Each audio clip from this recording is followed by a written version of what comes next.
أعوذ بالله من الشيطان الرجيم.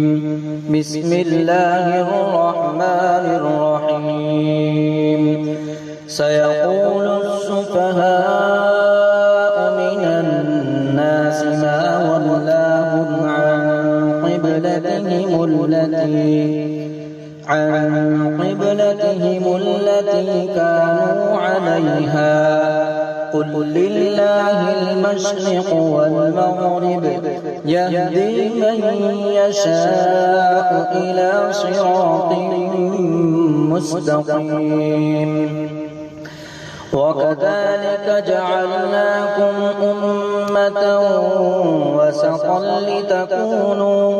وسطا لتكونوا شهداء على الناس ويكون الرسول عليكم شهيدا. وما جعلنا القبلة التي كنت عليها إلا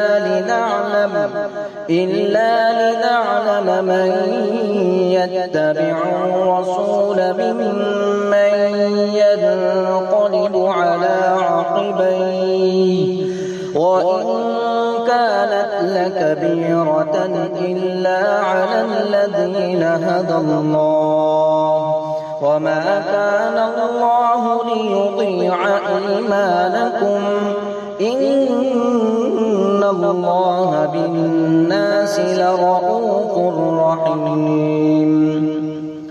قد نرى تقلب وجهك في السماء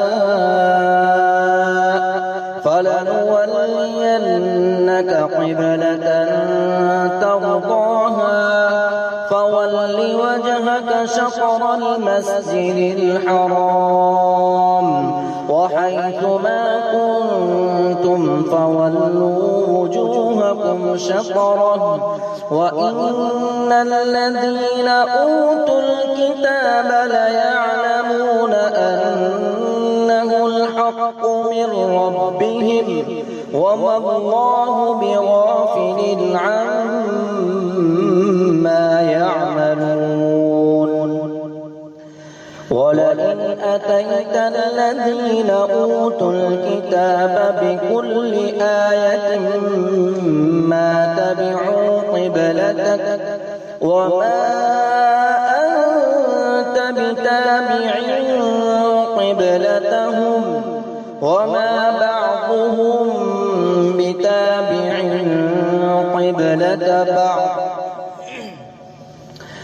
ولئن اتبعت أهواءهم من بعد ما جاءك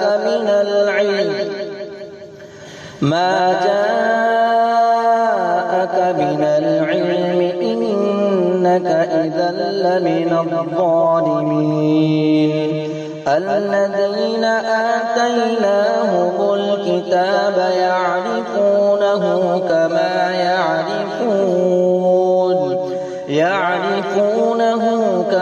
يعرفون أبناءهم وإن فريقا منهم ليكتمون الحق وهم يعلمون. الحق من ربك فلا تكونن من الممترين. صدق الله العظيم.